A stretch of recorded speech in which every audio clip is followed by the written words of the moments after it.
Israel takes enormous pride in its high tech industry, but one of its star cybersecurity companies, NSO Group, is the focus of an international scandal. Investigative reports have found NSO software is sought by governments around the world to spy on human rights activists, journalists, even heads of state.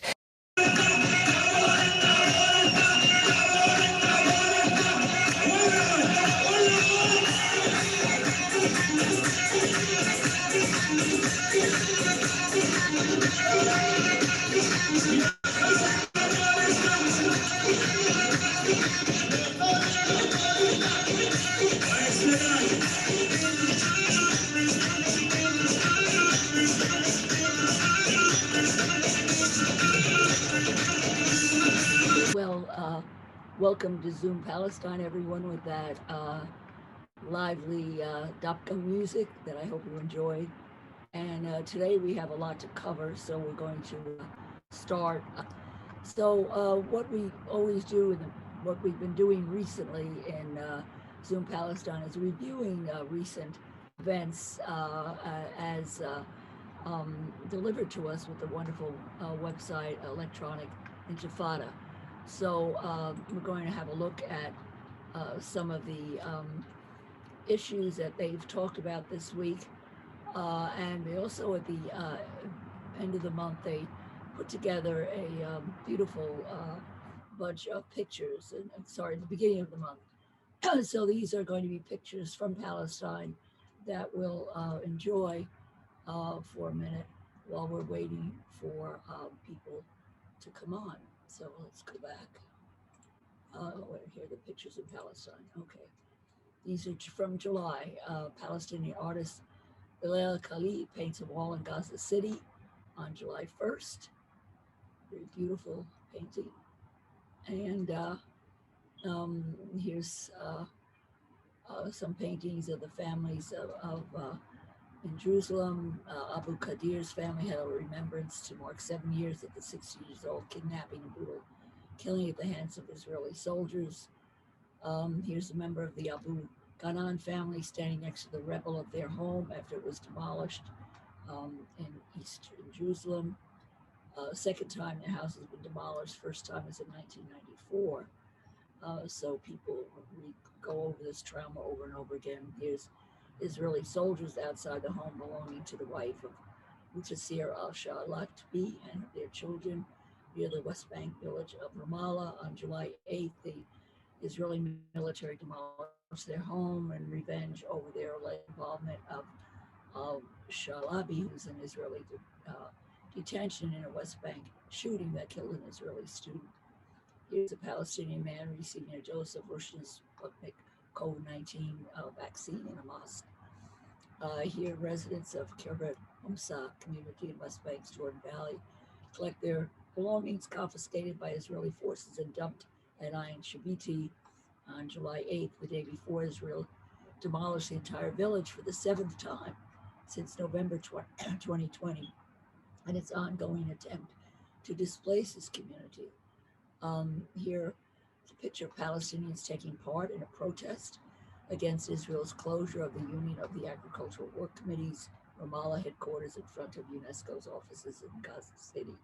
July 8th, the Palestinian Authority condemned Israel's systematic and widespread attacks on Palestinians' health and agriculture sections, including the continued and deliberate targeting, ongoing raids, and shutdown of the health worker committees and the Union of Agricultural Work Committees, and harassment of their staff. So it's a very serious problem where Israel is really sabotaging their health and agricultural. Here's a new settlement post of Evyatar on the hill overlooking Baita. On July 9th, hundreds of protesters attended the weekly demonstration against the outpost and against Israel's colonial expansionist policies, resulting in the takeover and dispossession of Palestinian land. Here's Palestinian Authority Prime Minister Mohammed Ishtaye visiting Kach Safar Abu Alwan, newly released from Israeli detention at a hospital near the city of Ramallah and West Bank. He went on a hunger strike for more than 60 days. I remember reading about him in protests of being held without charge or trial after being arrested in October 2020. Long time to be in jail for nothing. Palestinian repairs a wheelchair at Gaza City workshop as part of a youth initiative to repair mobility devices for people with disabilities free of charge. And of course, you know that the number of people with disabilities has escalates with each war. Palestinians pick prickly fruit in Khan Yunis in southern Gaza on July 12th, and Palestinian artists pay murals and display photos of children who were killed during the recent Israeli escalation in front of the UN development offices in Gaza City on 13th of July. And I'm doing a painting myself, posting all the pictures of the children who were killed that were published in the New York Times with each kid's story. And I'm doing a picture of Mary, the Immaculate Heart of Mary, and compassion and love for the souls of these children. Israeli police violently dispersed Palestinians protesting in support of Sheikh Jarrah residents under the threat of eviction in favor of Israeli settlers. 17th July. Palestinians argue with Israeli soldiers during a protest against the confiscation of land near the village of Yatta, south of the West Bank city of Hebron, on July 17th. Israel denies planning permits for Palestinians to build on their land, or to extend existing houses to accommodate natural growth, particularly in Jerusalem and Area C. And one of the traditions that I learned about when I moved to Jordan was that Palestinians and Arab culture in general is very family oriented. So when they build a house, you see a lot of houses with large iron rods coming up from each corner of the building. And when I asked what they were there for, they said they were there for when their son or daughter gets married, and then and they put another layer, another floor on the house, so the family can all be in one building. So this is now this is a tradition, a long tradition in the culture that you just keep adding to your house as your children grow and get married and have their own families. And now Israel makes this very difficult by denying building permits. So this is something that is very destructive and counter to the culture of Palestinians. Palestinians here shopping at Gaza City's Zawiya market ahead of Eid. And here's Palestinian vendor for preparing the traditional date-filled mini cakes at Eid for Eid, which are fabulous. This is in Nablus. And each city has their own recipes for these treats, which are just wonderful. Here, Palestinians visiting the graves of their relatives at Gaza Cemetery, and for Eid, which also called the Feast of Sacrifice, that marks the willingness of the prophet Abraham to sacrifice his son and celebrates the end of the annual Hajj pilgrimage to the holy city of Mecca. Here's Palestinians trying to cross the Israeli barrier near the West Bank city of Tulkarem during the third day of Eid on their way to celebrate at the beach and other places. During the holiday, many Palestinians from the West Bank sneak through the Israeli barrier to reach Jaffa. Some people 40 years of age or older are able to get permits, though, to travel beyond the Green Line. And here's when some of them actually get to the beach on the third day of Eid. And this denial of Palestinians being able to go to the beach is just really another cruel thing that the Israelis are doing to Palestinians. So other news that the Electric Intifada has for us is that Egypt is actually lightening the Gaza noose, and it gets to the Middle East. I might try to go to Egypt and get through the Rafah crossing that's run by the Egyptians. The article about that they're trying to get schools started amid the rubble of war and diseases. Article of Europeans shedding crocodile tears over Palestinian PA brutality, which is not surprising. And then another article about Israel's a 15-year-old in a night attack on a refugee camp. And there was another incident that I posted on Facebook today, on the Zoom Palestine Facebook page as well, where some settlers, some of the psycho settlers, drove a car, grabbed a young 15-year-old Palestinian kid, tied him to the car, drove with him. He fell off, and they picked him up, tied him to a tree, hung him from a tree, and burned the soles of his feet. And he lived to tell the tale. This is an extraordinary case of brutality. What does this behavior have to do with being a good Jew? Absolutely nothing. It's a disgrace, an embarrassment for all Jews and all people of conscience around the world. And again, more problems of Israeli snipers attacking Gaza children. And this is on purpose. They want to kill the children because they don't want the children to be able to have children, to reduce the population. So this is deliberate. Israel labor intensifies purge of socialists and dissenting Jews. And many other articles that are very good and important to read. So I'm recommend signing up for the Electronic Intifada, because it really helps understand what's going on in Israel. And is anybody here? Nobody's come in yet. That's okay. We'll carry on. So the first video.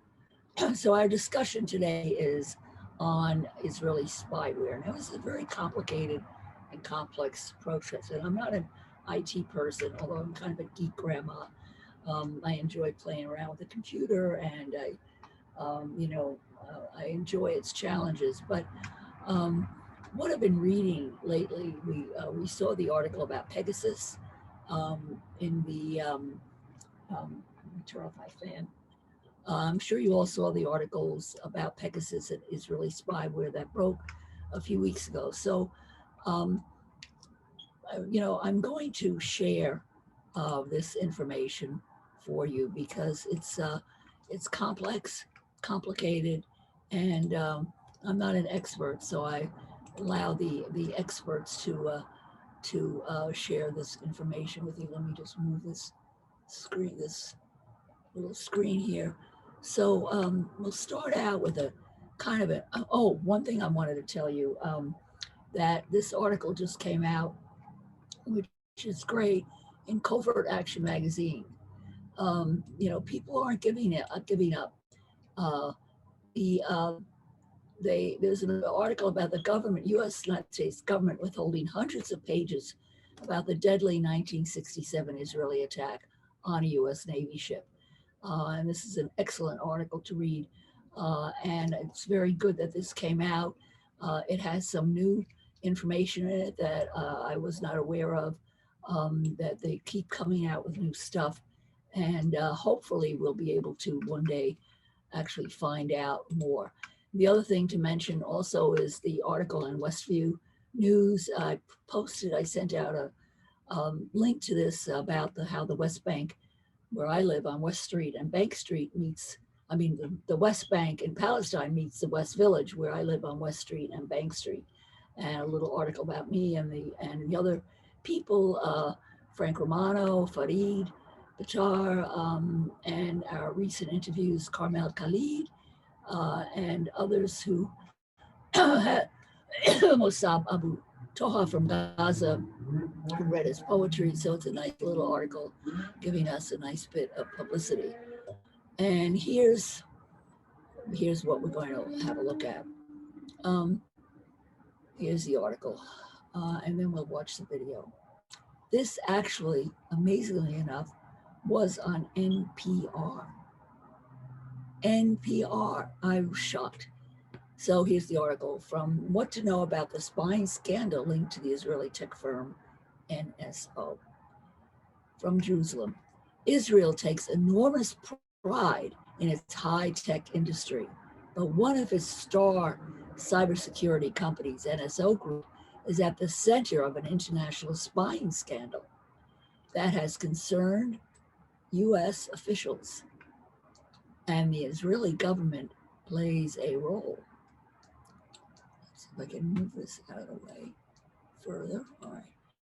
The Pegasus Project, a consortium of international media outlets, says a leaked list of some 50,000 phone numbers showed that governments around the world sought NSO's cell phone hacking technology. Pegasus to spy on people the hacking technology Pegasus to spy on people or mark them as potential targets, whether inside or beyond their own borders. It says the phone numbers selected by the governments for surveillance belong to a staggering array of potential targets, including political dissidents, human rights activists, 180 journalists in nearly 24 countries, a Dubai princess escaping her father, the fiancé of slain Saudi journalist Jamal Khashoggi, and 14 heads of state, including French President Emmanuel Macron. NSO, no stranger to controversy over its spyware, denies any connection to the list of phone numbers and insists it sells its technology solely to governments to combat terrorism and serious crime.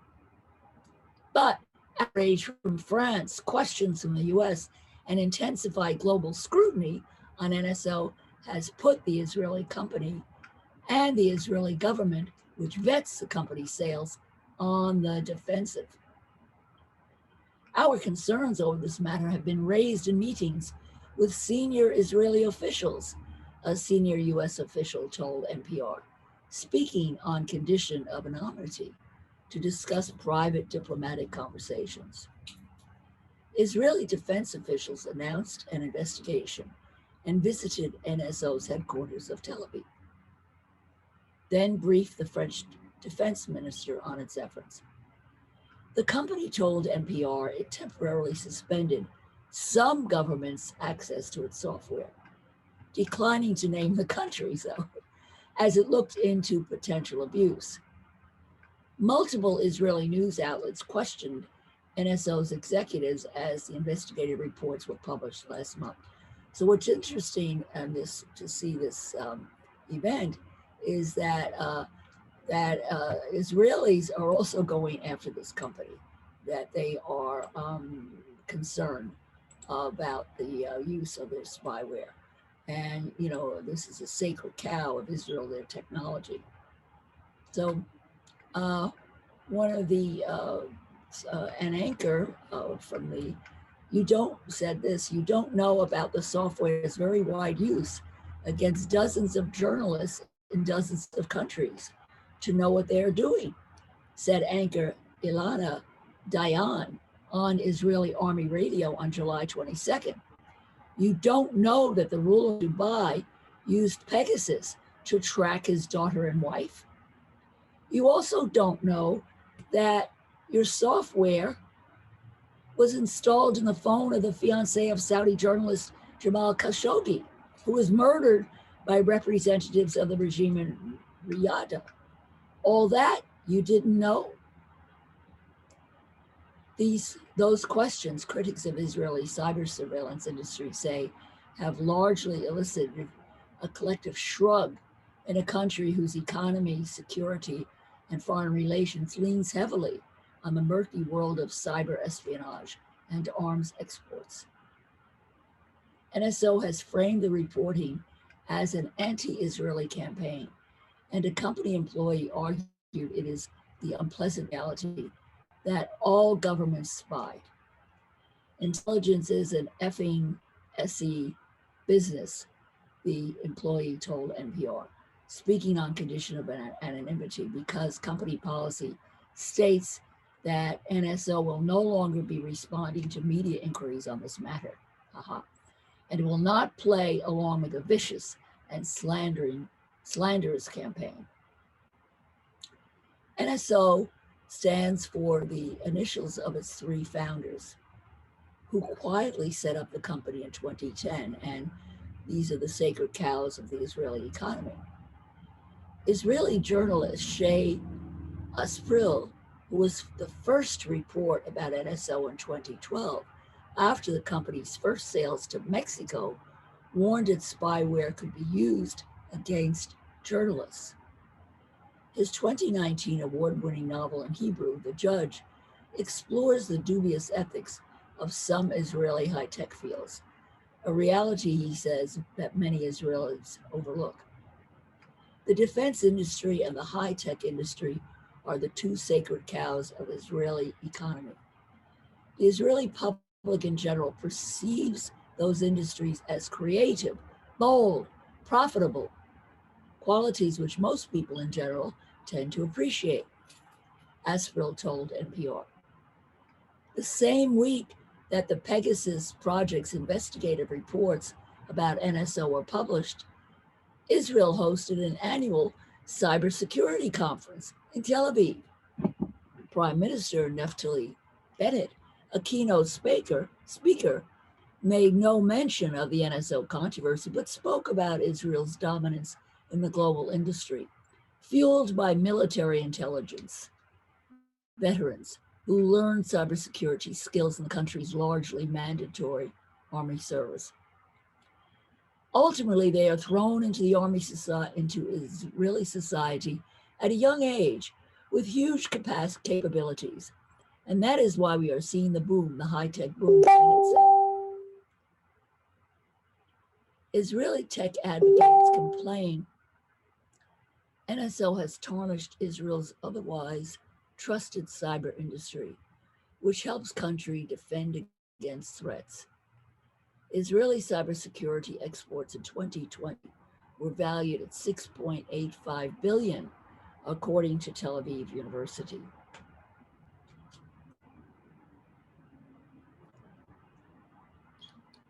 Palestinian advocates say Israel is a laboratory for spy technology, where young recruits in the military's most secretive intelligence units monitor Palestinians and others in the Middle East, then export their know-how to the private sector. Whom to blame for the spying? NSO says it has no control over who is spied upon, but that in recent years the company has tightened its protocols, choosing its clients more carefully and blocking governments from access to the spyware on 5 occasions. The company won't identify its clients, but the Washington Post reports the company stripped access from Saudi Arabia and Dubai in the United Arab Emirates last year. The ultimate responsibility is the one who actually conducts the abuse. NSO General Counsel Shumel Sunray told NPR, if there's a serious abuse of human rights, a targeting of a journalist, just for him per se being a journalist, we would just shut down the system. Well, of course, they're ignoring the use of the system on the Palestinians. So they are just totally ignoring the fact that the Palestinians are being seriously impacted by this technology. The Israeli government passed a law in 2007 regulating the export of cyber technology. Policy decisions take into account national security and strategic considerations, the Israeli Defense Ministry says in a statement. In cases where exported items are used in violation of export licenses or end-use certificates, appropriate measures are taken. Israel does not have access to the information gathered by NSO clients. We wonder about that. The Pegasus Project reports NSO has sold its spyware to authoritarian governments and states with limited freedom, including Hungary, Saudi Arabia, and the United Arab Emirates, countries Israel has courted for closer ties, echoing Israel's long history of selling arms to dictatorships to boost its foreign relations. NSO's commercial interests in Israeli security and international interests were kind of blurred together, says Tehila Schwartz Al-Shuler, a researcher at Independent Israel Democracy Institute. What's bothering me is the fact that all this has been very far from the public eye of the Israeli public. In addition to the Defense Ministry investigation, a parliamentary committee said that it would consider tighter export controls. Those reviews are taking place behind closed doors. Extraordinary audacity and contempt for human rights. This month, a group of United Nations human rights experts called for a global moratorium on sales of surveillance technology and demanded answers from NSO in Israel. Given the extraordinary audacity and contempt for human rights that such widespread surveillance shows, if the denial of collusion by the NSO group is to have any credibility at all, the company must disclose whether or not it ever conducted any meaningful human rights due diligence, the expert said. We also urge Israel, as the NSO's group home country, to fully disclose what measures it took to review NSO export transactions in light of its own human rights obligations. Cyberspying is not just an Israeli phenomenon, and democracies should lay out global rules for protecting it, said David Kay, former UN Special Rapporteur on freedom of opinion and expression. It's possible that Israel could be part of the solution to the global problem of the spread of spyware, Kay told NPR. But because of its integration into government already, it may make it harder for Israel to move forward on this. Many tech companies are against NSO. The most visual pressure against NSO is coming from the tech world. Amazon Web Services told Amnesty International, a partner of the Pegasus project, it shut down NSO accounts. Before the latest revelations, Facebook owned messaging app WhatsApp sued NSO for allegedly exploiting the app to infiltrate cell phones, with Google and Microsoft supporting the lawsuit. Even some Israeli techies are speaking out. From the main stage of the cybersecurity conference in Tel Aviv, Israeli cybersecurity veteran Iftach Ian Amit, formerly hired by companies to hack into their systems, now dedicated to defending them, called on the tech companies not to hire former employees of companies like NSO. Though that's been his own practice for years, it was the first time he made it a public call. Have a statement that says, I am not going to work with anyone who ever operated in those shady industries. It's going to cause a very simple supply chain effect. People wouldn't want to work there because they would know that is their last job in the industry, Amit said in a closing keynote address to the audience on July 21st, the same day the Israeli Prime Minister addressed the conference. In an interview with NPR, Amit said only a few tech leaders in Israel have joined his pledge. There's an attempt to harp on the patriotic side of things, he said. It's us versus them. So, if you're not supporting us, you're against us and you're anti-Israeli, which is preposterous, of course. His own tipping point came 10 years ago when a Latin American government agency approached his former company. It revealed a real-world application of NSO's technology spying on a government official's phone and asked him to drop a similar project. He quit the company soon after, but he believes many other Israeli spyware businesses, not just NSO, supply questionable regimes.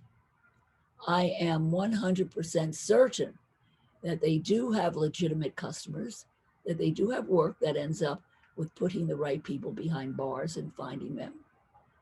Amen said, but I think there's been a tipping point where greed kind of took over and it was just unscrupulous. You're doing more harm, I think, than good. Amit knows some former employees of NSO. They'll go out for drinks together, but he says he they know he'll never agree to do business with them. Wow. Very, very interesting. And I have a video to show you later about how close this is coming to you if you have a computer or that uses a chip, Intel chip, your phone, your computer. We're all screwed. Okay, so here's a listen to that program on NPR, and hopefully people will be able to come on. In its high-tech industry, but one of its stars, cybersecurity company's NSO Group, is the focus of an international scandal. Investigative reports have found NSO software is sought by governments around the world to spy on human rights activists, journalists, even heads of state. NPR's Daniel Estrin reports from Jerusalem on how Israelis are grappling with the revelations and the question of who's responsible. On Israeli Army radio, an investigative journalist grilled the head of NSO Group about Pegasus, the company's cell phone hacking software. It gains access to phones without the owner even knowing. Journalist Ilana Dayan asks, "You didn't know about the software's very wide use against dozens of journalists in dozens of countries? You didn't know that your software was installed on the phone of the fiancé of Saudi journalist Jamal Khashoggi? All that you didn't know?" NSO head Shalev Julio says the software saves lives and that the company only sells to governments to catch terrorists and criminals. He called the allegations a campaign to tarnish the entire Israeli cyber industry and the state of Israel itself. NSO has faced global controversy before, but now it's on the defensive at home. I'm proud to introduce to you the Prime Minister of Israel, Naftali Bennett. At a cybersecurity conference in Tel Aviv last month, Bennett made no mention of the controversy. Shalom and good morning. Instead, he explained why his tiny nation stands out in the global cybersecurity industry. What we've got in Israel is a bunch of really smart people who at a very young age enter the military, could be in combat units or cyber units, but ultimately they're thrown into the Israeli society with huge capabilities. And that's why we're seeing the high-tech boom. NSO, the initials of its three founders, was created in the shadows in 2010. Israeli journalist Shai Aspriel was the first to report about them in 2012. He recently published an award-winning novel in Hebrew about the dubious ethics of some Israeli high-tech, which he says Israelis don't talk about much. One has to understand that the defense industry and the high-tech industry are the two sacred cows of the Israeli economy. The Israeli public perceives those industries as bold, creative, profitable, qualities which most people in general tend to appreciate. But Israelis are taking note of global outrage. France, for example, is furious because President Emmanuel Macron's cell phone number reportedly appears on a list of people Morocco sought to target with NSO spyware. The company told NPR it's now suspended some government's access to its products. The question is, whom to blame for the spying? NSO lawyer Shmuel Sunray spoke with NPR. The ultimate responsibility is on the one who actually conducts the abuse. He says the company has no control over how the software is used, but in recent years has chosen its customers more carefully and looked into alleged wrongdoing. If there is a serious abuse of the human rights, a targeting of a journalist just for him per se being a journalist, we would just shut down the system. And we have done so 5 times in the past. The Israeli government plays a central role here. It vets NSO's exports because they're considered cyber weapons. Israel reportedly approved NSO sales to authoritarian governments like Hungary, Saudi Arabia, and the United Arab Emirates, which Israel was courting for closer ties. Tehila Schwartz-Altschuler of the Israel Democracy Institute. NSO commercial interests and Israel's security and international interests were kind of blurred together. What's bothering me is the fact that all this has been done very far from the public eye of the Israeli public. Cyber spying isn't just an Israeli phenomenon. David Kay, former UN Special Rapporteur on freedom of expression, says democracies need to help lay out global rules for regulating cyber surveillance. It's possible that Israel could be part of the solution to the global problem of the spread of spyware. But because of its integration into government already, it may make it harder for Israel to move forward on this. But the tech industry is acting. Amazon Web Services says it shut down NSO accounts. WhatsApp is suing the company for allegedly using the messaging app to infiltrate cell phones. Israeli cybersecurity veteran Iftach Ian Amit has called on tech companies not to hire former employees of companies like NSO. I'm 100% certain that they do have legitimate customers, that they do have work that ends up with putting the right people behind bars and finding them. But I think that there's been a tipping point where greed kind of took over, and it was just unscrupulous. You're doing more harm, I think, than good. Israeli defense officials say they're investigating NSO exports. A parliamentary committee says it's considering tighter export controls. These reviews are all happening behind closed doors, even as the global spread of Israeli spy technology is no longer so secret. Daniel Estrin, NPR News, Jerusalem. Wow. Well, that was really very interesting. And this is WNYC in New York. I'm David First.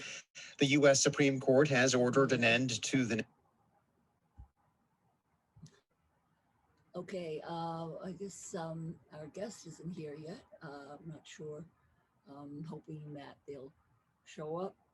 But now I have the whole 1984 scenario of government tracking you. I often mention this to people when they tell me that they think the vaccine has something in it that's going to make the government and Bill Gates and everybody else track them. And I ask them, do you have a cell phone?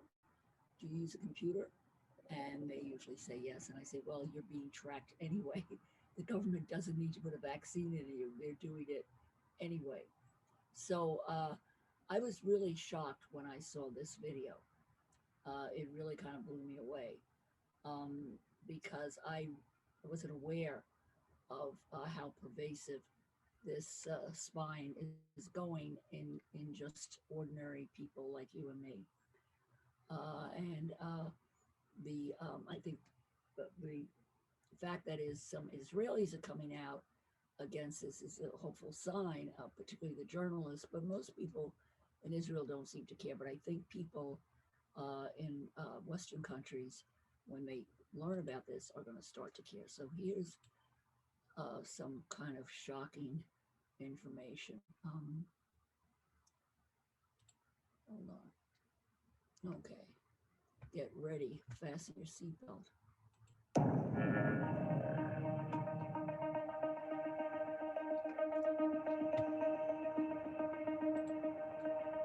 What is the Intel management system and why should you care?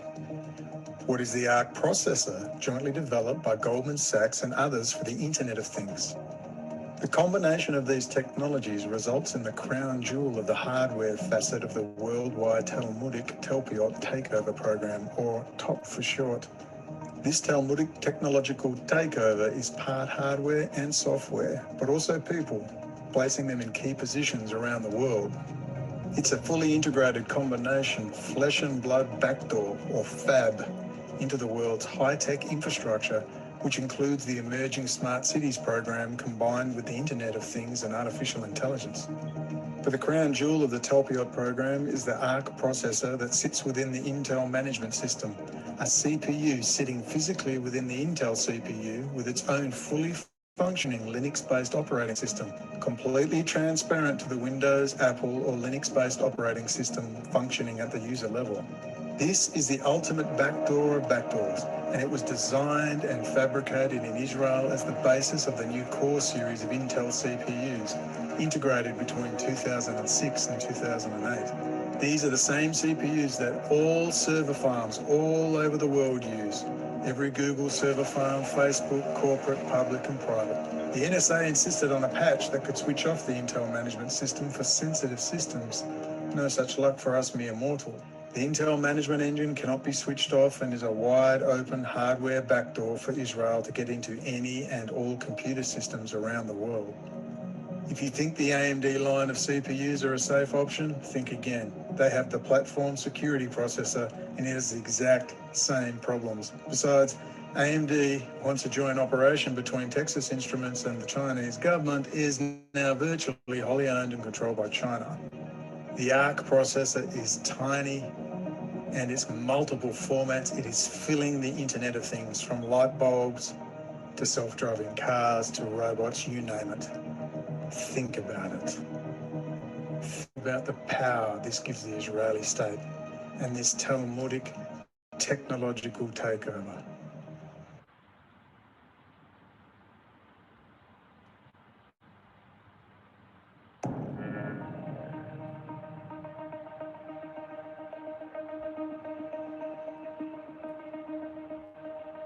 What is the... All right, let me, here, that was pretty freaking scary. I think most people are just clueless about this, and then of course we feel helpless. So at the end we'll talk a little bit about what we can possibly do to fight back over this. I'd like to read to you also another article we talked. One of the things that Israel is talking about with New York City is to turn it into what they call a smart city. And this is being done around the world, and the PR is that it's going to be good for ecology, good for public life, for the community, that these smart cities are going to become basically better cities. So let's see what these smart cities are like. Okay, and here's an article: Smart cities are surveilled cities. When everyone and everything is connected, the door is open to all kinds of digital threats. Here's a pedestrian is walking near a massive electronic screen supported by a facial recognition system, which shows the images of a jaywalker at an intersection in Nanjing, China. Traffic police in Nanjing use facial recognition technology to capture jaywalkers. So you can, the most minor offense can get you in trouble with this technology. Okay, here we go. This is really, this is from April. Okay. Cities around the world are getting smarter. A growing number even designated themselves smart cities. There are, of course, as many definitions of smart cities as there are cities professing to be smart. Very generally, smart cities deploy a host of information communication technologies, including high-speed communication networks, sensors, and mobile phone apps to boost mobility and connectivity, supercharge the digital economy, increase energy efficiency, improve the delivery of services, and generally raise the level of their residents' welfare. Becoming smart typically involves harnessing troves of data to optimize city functions, from more efficient use of utilities and other services to reducing traffic congestion and pollution, all with a view to empowering public authorities and residents. And those of you in the United States, while we're reading this article, think about the new legislation passed for infrastructure, part of which was to increase the access to the internet. And I think this would be another opportunity for surveillance with the Israeli spyware. And I think we need to be emailing our congressman to make sure this doesn't happen. So let's before we talk about smart countries, let's continue the smart cities. However one define them, data-enabled cities are booming. By one estimate, there are over 1,000 smart city projects underway around the world. Rankings and indices are also proliferating, with such cities as Singapore, Helsinki, Seoul, and Zurich routinely topping the list.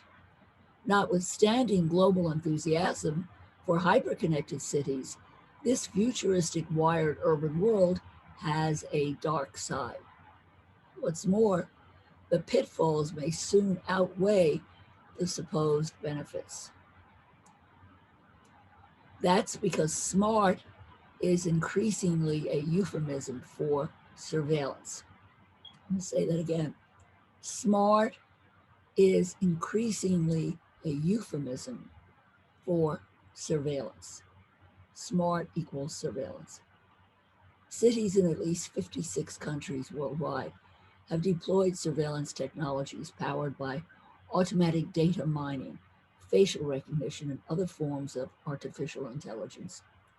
Urban surveillance is a multi-billion-dollar industry with Chinese and US-based companies as Axis, Dahua, Hikvision, Huawei, and ZTE leading the charge. Whether they are in China or elsewhere, smart cities are usually described in benign terms with soothing promises of greener energy solutions, lower friction mobility, and safer streets. Yet, in a growing number of places from New York to Hong Kong, there are growing concerns about the ways in which supercharged surveillance is encroaching on free speech, privacy, and data protection. But the truth is that facial recognition and related technologies are far from the most worrisome feature of smart cities. Okay, what's worse? Part of what makes cities smarter is deployment and integration of surveillance technologies, such as sensors and biometric data collection systems. Electronic, infrared, thermal, and LIDAR sensors form the basis of a smart grid. And they do everything from operating streetlights to optimizing parking and traffic flow to detecting crime. Some cities are adopting these platforms more quickly than others. China, for example, is home to 18 of the top 20 most surveilled cities in the world. Shanghai, which achieved full 5G coverage in its downtown area and 99% fiber optic coverage across the city, is covered by a veritable thicket of video surveillance. Identity collection devices are commonplace, having exploded against public and private spaces. Shanghai recently installed Alibaba's City Brain public surveillance system, which oversees over 1,100 biometric facial recognition cameras. A combination of satellites, drones, and fixed cameras grab over 20 million images a day. The bus, metro, and credit cards of local residents are also traced in real time. And these tools are spreading. Chinese firms are busily exporting surveillance tech to Latin America, other parts of Asia and Africa, helping enable what some critics call digital authoritarianism. Great term, new term. Digital authoritarianism. Here's a video camera hanging from the side of a building in San Francisco. The city was one of the first to ban facial recognition technology by police and police agencies. So this is in the list of hopeful things we can do is we get cities to ban facial recognition. Surveillance technologies, although, are hardly confined to China. They are also widespread in US cities. Throughout the 1990s and 2000s, law enforcement agencies and private companies deployed surveillance tools, ostensibly to improve public and private safety and security. Yet, support for facial recognition systems appears to be ebbing. San Francisco was the country's first major city to ban its agency from using them in 2019. San Francisco was among the top 5 most surveilled cities in the United States when 8 of the 9 members of the Board of Supervisors endorsed the Stop Secret Surveillance Ordinance. Rolling back surveillance has proved difficult. Digital rights advocates recently detected over 2,700 cameras still in use for police surveillance, property security, and transportation monitoring. In the year 2000, campaigners sued the city for tapping into private cameras to surveil mass protests in defiance of the new ordinance. Across North America and Western Europe, the tensions over smart cities can be distilled to concerns over how surveillance technology enables pervasive collection, retention, and misuse of personal data by everything from law enforcement agencies to private companies. Debates frequently center on the extent to which these tools undermine transparencies, accountability, and trust. There are also concerns and mounting evidence about how facial recognition technologies are racially biased and inaccurate when it comes to people of color, discriminating particularly against Asians and African Americans. This helps explain why in the 2 years since San Francisco banned facial recognition technologies, 13 other cities have followed suit, including Boston, Berkeley, and Oakland in California, and Portland, Oregon. By contrast, in China, racial bias seems to be a feature, not a bug, patented, marketed, and baked into national policing standards for facial recognition databases. What's more, Chinese companies are bringing their technologies to global market. But a narrow preoccupation with surveillance technologies, as disconcerting as they are underestimates the threats on the near horizon. Smart cities are themselves a potential liability for entirely different reasons. This is because many of them are approaching the precipice of a hyper-connected Internet of Everything, which comes with unprecedented levels of risk tied to billions of unsecured devices. These just don't include real-time surveillance devices such as satellites, drones, closed-circuit cameras. By 2025, there could be over 75 billion connected devices around the world, many of them lacking even the most rudimentary security features. As cities become more connected, the risks of digital harm by malign actors grow exponentially. Cities are therefore entirely prepared for the coming digital revolution. And that whole business of hacking, we've had many incidents this year of cities being hacked, where their electricity, their hospitals, their traffic lights, many hacking things that they had to pay off hackers. So this is a really big problem. One of the paradoxes of a hyper-connected world is that the smarter the city gets, the more exposed it becomes to a widening array of digital threats. Already large, medium, and small cities are being targeted for data theft, system breaches, and cyber attacks, all of which can undermine their operation and provision of essential services and pose an existential threat. Hundreds of cities around the world have reported major digital disruptions to municipal websites, emergency call centers, health systems, and utilities delivering power or water.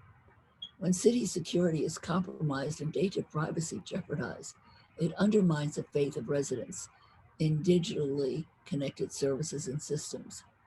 As people feel more insecure, they may feel less inclined to participate in online healthcare, digitized utilities, remote learning opportunities, electronic banking services, or green initiatives, key tenets of the smart city. While not all digital threats can be countered, cities need to mount a robust capacity to deter, respond to, and recover from attacks while preserving as best they can data protection and privacy. To start, city authorities need to design digital security into all domains of governments, infrastructure, commerce, and society. At a minimum, new smart city technologies must avoid reinforcing disproportionate surveillance that undermines basic freedoms, especially privacy. National, regional, and city governments should also mandate and enforce standards that require that all internet-enabled devices sold and deployed in their jurisdiction have minimum password protection, authentication, and encryption built in. It is essential that cities encourage digital literacy across the public, private, and civil society sectors, since many potential digital harms can be reduced through basic awareness and precautionary measures. To get smarter, cities need to know their blind spots.